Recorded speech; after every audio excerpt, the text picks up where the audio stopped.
Thank you to Bapak Muhammad Nur Mukhlisin. Kepada Bapak Muhammad Nur Mukhlisin disampaikan terima kasih. The seventh agenda is Mau'idhah Hasanah will be delivered by Kiai Haji Ahmad Rizza Muqtafa Yasin as the advisor, Educational Institute Hidayatul Tulab. Melanjut acara yang ketujuh, yakni Mau'idhah Hasanah yang akan disampaikan oleh beliau Kiai Haji Ahmad Rizza Muqtafa Yasin selaku pengasuh Pondok Pesantren Hidayatul Tulab. Kepada beliau ikraman wa ta'diman dihaturkan.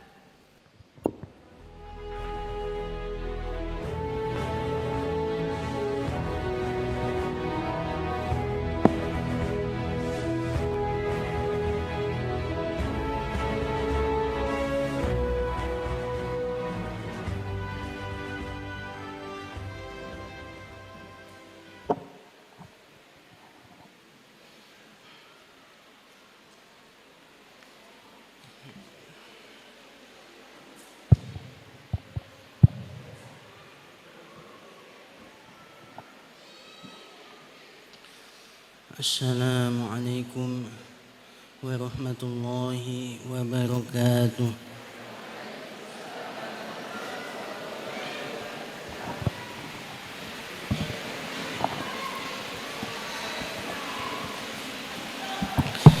Bismillahirrahmanirrahim. Alhamdulillahirabbil alamin. Wassalatu wassalamu ala asrofil anbiya'i wal mursalin Sayyidina wa maulana Muhammadin wa ala alihi wa sahbihi ajma'in, amma ba'du. Yang terhormat kepada Bapak Kepala Sekolah baik SMP Islam Hidayatul Tulab beserta jajaran Dewan Guru SMP Hidayatul Tulab, yang saya hormati kepada segenap tamu undangan, Bapak Ibu Wali Santri, Wali Murid SMP Hidayatul Tulab, semua siswa siswi kelas SMP Islam Plus Hidayatul Tulab yang berbahagia. Pertama, marilah kita panjatkan puji syukur kita kehadirat Allah Subhanahu wa ta'ala dengan bacaan Alhamdulillahirabbil alamin. Semoga adalah dengan syukur kita diberikan nikmat dan barokah oleh Allah Subhanahu wa ta'ala. Salawat dan juga salam tetap terhaturkan kehadirat Nabi kita Nabi Muhammad sallallahu alaihi wasallam dengan bacaan Allahumma sholli ala sayyidina Muhammad. Semoga kita mendapatkan syafaatnya besok fi yaumil qiyamah. Hadirin hadirat rahimakumullah, pada kesempatan pada siang hari ini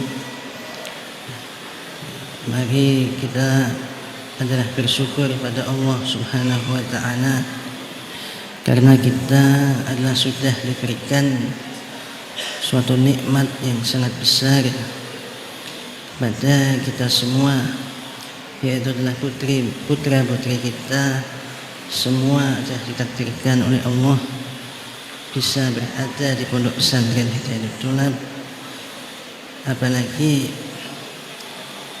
sebagai tulabul ilmi atau dinyatakan lulus dari jenjang SMP Hidayatul Tulab ini. Karena Pondok Pesantren Hidayatul Tulab ini adalah berbeda dengan yang lainnya. Kita mengajarkan dalam SMP baik yang mondok maupun yang duduk ini bisa tidak hanya sekolah formal saja, tapi juga bisa mengikuti pendidikan agama diniyah Pondok Pesantren Hidayatul Tulab.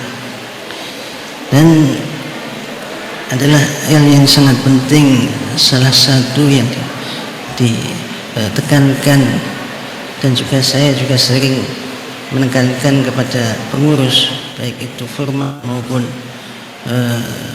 pengurus madin, pengurus pondok pesantren itu tulab, agar selalu bagaimana kita itu mendidik adab, ya, adab kepada anak-anak yang ada di ya santri-santri yang ada di pondok pesantren itu tulab ini, karena adab ini adalah sangat tinggi, ada nilainya, bahkan sampai salah seorang tabi'in, yaitu adalah Imam Abdullah bin Mubarak, mengatakan bahwa adab itu adalah sulusai ilmu.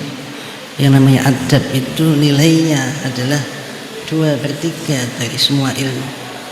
Kalau Nabi pernah mengatakan bu'istu liutammima makarimal akhlak, aku adalah diutus untuk menyempurnakan akhlak, maka ya akhlak ini adalah nilainya ada lebih dari setengahnya semua ilmu yang diajarkan.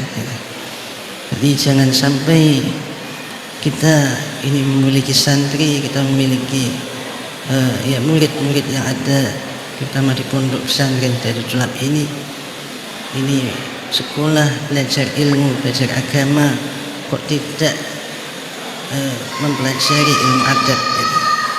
Jadi nah ini adalah sangat penting dan karena adab itu adalah sangat penting, maka saya juga menekankan berkali-kali adalah supaya benar-benar dijaga adab itu, baik adalah ketika mengaji, baik itu ketika di kamar, baik itu ketika di sekolah. Tetap adab itu adalah selalu harus menjadi utama, ini kan utama, karena adab, orang memiliki adab itu adalah nilainya adalah sangat tinggi, sampai dikatakan bahwa apabila orang ini punya ilmu sebanyak apapun ilmu itu tadi, maka tidak akan ilmu itu adalah membuat seseorang itu adalah menjadi orang yang mulia di hadapan orang banyak, di hadapan orang lain, kecuali apabila orang ini adalah juga memiliki adab. Sehingga terkadang orang itu memang ilmunya tidak banyak, ketika ketika belajar mungkin tidak terlalu banyak ilmu yang dipelajari, tetapi cukup. Tetapi karena adabnya yang tinggi, ya dia dihormati oleh banyak orang. Karena adab itu tadi, artinya dia adalah bisa bagaimana memuliakan orang lain, bagaimana menghormati orang lain, bagaimana bertata krama, bagaimana seorang anak itu bisa menghormati, tidak apa yang dikatakan itu tidak sampai menyakiti orang lain, sehingga orang lain ini juga ikut menghormati, ya, karena adab itu. Nah ini adab ini maka adalah ya suatu kekhususan di dalam pondok pesantren. Ketika ada santri mondok di sini, pasti semua itu adalah akan ditekankan kaitannya adab itu. Ya, tidak boleh ada murid, ada santri kok mondok terus adabnya dibiarkan saja, ya, tidak boleh. Ya, kita pasti akan menekankan itu, dan ya tidak akan maksimal sebenarnya walaupun adab ini diajarkan, tetapi ya perlu terus menerus. Tidak cukup hanya di kelas saja, tidak cukup hanya di sekolah saja atau ketika mengaji saja, tapi selalu harus diperhatikan oleh pengurus, diperhatikan oleh para pengajar setiap saat.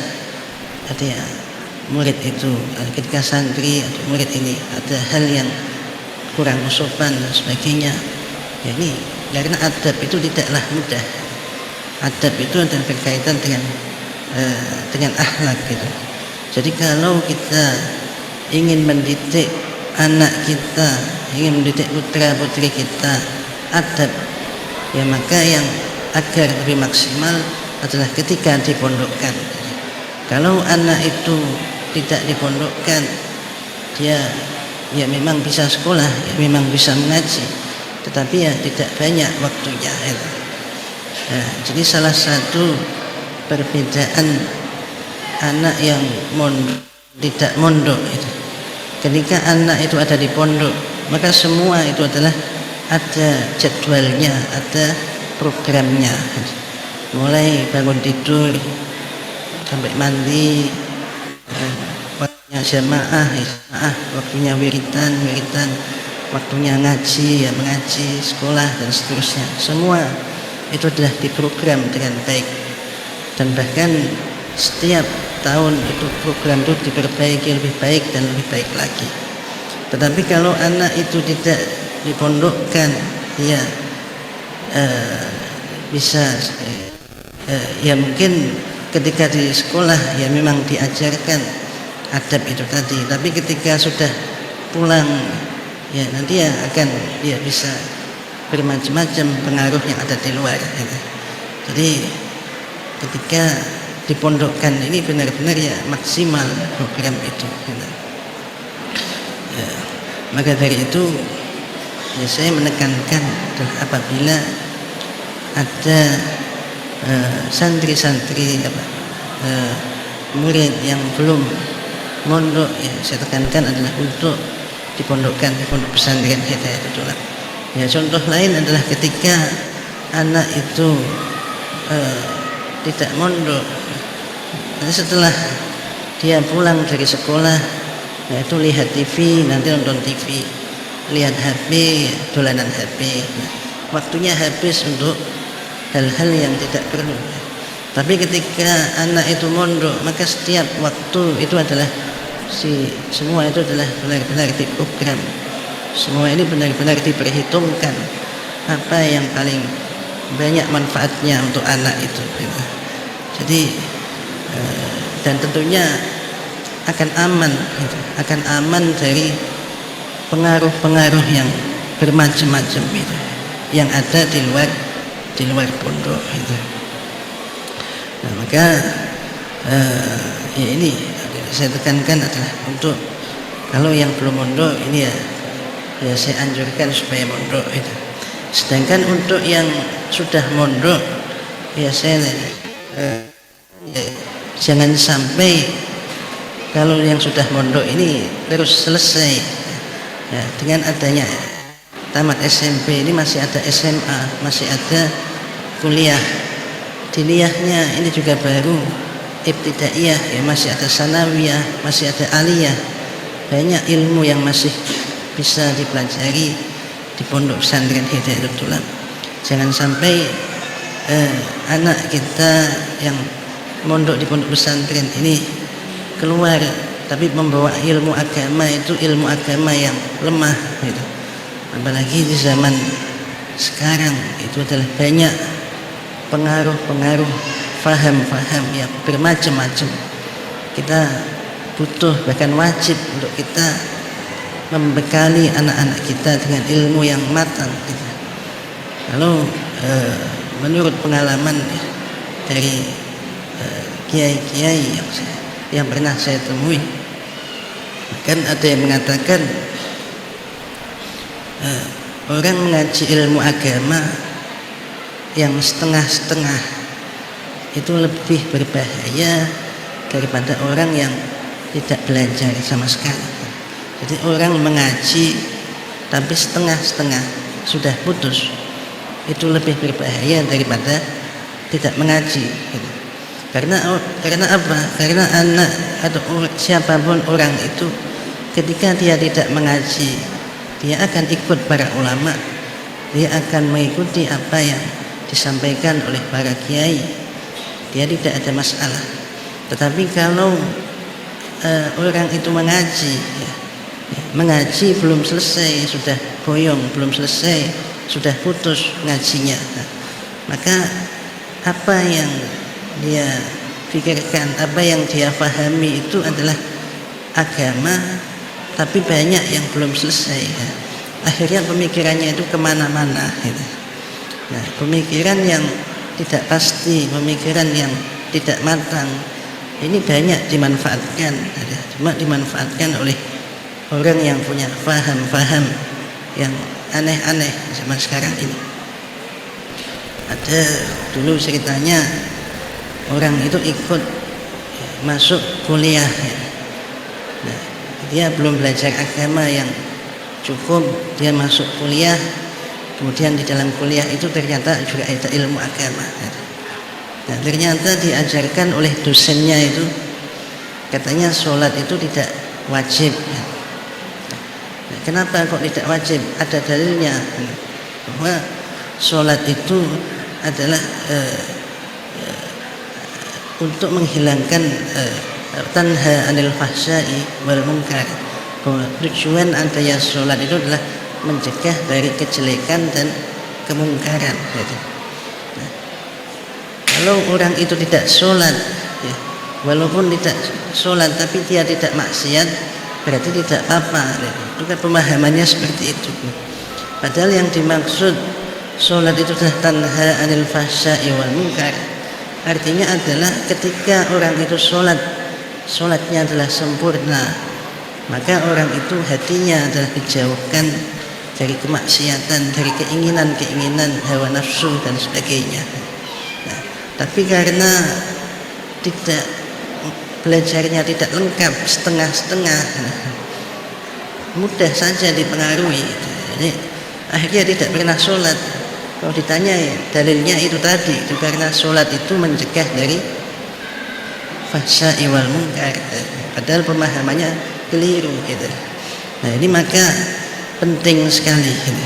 Penting sekali kita mendidik anak ilmu agama itu diajarkan sampai tuntas, sampai selesai gitu. Ya, karena kalau tidak, maka ilmu yang setengah-setengah itu lebih bahaya daripada tidak paham sama sekali. Dan salah satu contohnya, kalau orang itu punya sudah pernah mengaji tapi setengah-setengah, setidaknya dia akan diikuti oleh orang, dia akan dianggap sudah belajar agama gitu. Nah, padahal pemahamannya belum tentu benar. Nah, tapi kalau orang yang tidak pernah belajar agama, ya tidak ada yang mengikuti. Nah, ini akan menjadi berbahaya kalau ada orang yang belajar agama tapi masih belum cukup, terus setelah itu putus, sudah tidak mengaji lagi, sudah tidak mondok lagi, ya maka akan menjadi menyesatkan banyak orang gitu. Jadi, maka dari itu adalah ya, saya tekankan benar-benar ya, terutama adalah kepada wali santri, baik yang duduk maupun yang mondok, putra-putrinya, adalah supaya jangan sampai berhenti di sini, jangan sampai kita mendidik anak ini selesai di sini. Ilmu agama ini semakin tahun semakin lama semakin dibutuhkan, karena kita lihat perkembangan zaman ini yang semakin berubah, semakin banyak macam pemahaman ya, butuh itu anak itu butuh pegangan yang kuat, pegangan yang matang tentang agama itu. Kalau tidak ya kita tidak bisa menjamin bahwa anak kita besok kalau kita tinggal akan selamat dengan ya bermacam-macam pengaruh-pengaruh itu. Ya, maka ya kita bersyukur bahwa anak-anak kita yang masih ada di pondok pesantren Hidayatul Thulab, masih ngaji, masih bisa sekolah di sini. Ya, dengan harapan ya semoga memang benar-benar anak ini adalah menjadi anak yang waladun soleh wa solehah, itu anak yang soleh, anak yang solehah, yang taat kepada Allah Subhanahu wa taala, menjauhi semua larangan-larangannya. Ya, terakhir ya marilah kita bacakan doa dan Fatihah, ya semoga benar-benar ilmu yang dipelajari di mengaji di pondok pesantren Hidayatul Thulab itu adalah benar-benar ilmu yang manfaat dan barokah baik di dunia dan juga fil akhirah. Ala hadhihi niyah wa ala kulli niyatin shalihah. Al-Fatihah. Ar-Rahmanir-Rahim. Maliki yaumiddin. Iyyaka na'budu wa iyyaka nasta'in. Ihdinas siratal mustaqim. Siratal ladzina an'amta 'alaihim ghairil maghdubi 'alaihim waladdallin. Amin. Alhamdulillahi Rabbil Alamin. Hamdan yuwafi ni'amahu wa yukafi'u mazidah. Ya Rabbana lakal hamdu kama yanbaghi li jalali wajhika wa 'azimi sultanik. Allahumma salli wa sallim ala sayyidina Muhammadin salatan tunjina biha jami'al ahwal afan wa tandilana biha jami'al hajat wa tutahhiruna biha jami'is sayyi'at wa tarfa'una biha laka 'ala darajat wa tubalighuna biha suruyat jami'il khairin fil hayati wa ba'dal mamat. اللهم إنا نسألك عفوا وعافية ومعافاة والسلامة دائمة في الدين ودنيا وآخرة. اللهم حبب إلينا الإيمان وزين في قلوبنا وكره الكفر والفسوق واجعلنا من الراشدين. اللهم اجعلنا وأزواجنا وذريتنا وأزواج ذريتنا إلى يوم القيامة من العلم وأهل الخير ولا تجعلنا وإياهم من أهل الشر وللضير واجعلنا وإياهم من المتعلمين المستقيمين المطمئنين ومن العلماء العاملين المخلصين وأهل الجنة المقربين برحمتك يا أرحم الراحمين. ربنا في الدنيا حسنة وفي الآخرة حسنة وقنا عذاب النار. وصلى الله على سيدنا محمد وعلى آله وصحبه وسلم. الحمد لله رب العالمين. Sekian yang bisa saya sampaikan, kurang lebihnya mohon maaf. Wabillahi taufik wal hidayah. Wassalamualaikum warahmatullahi wabarakatuh.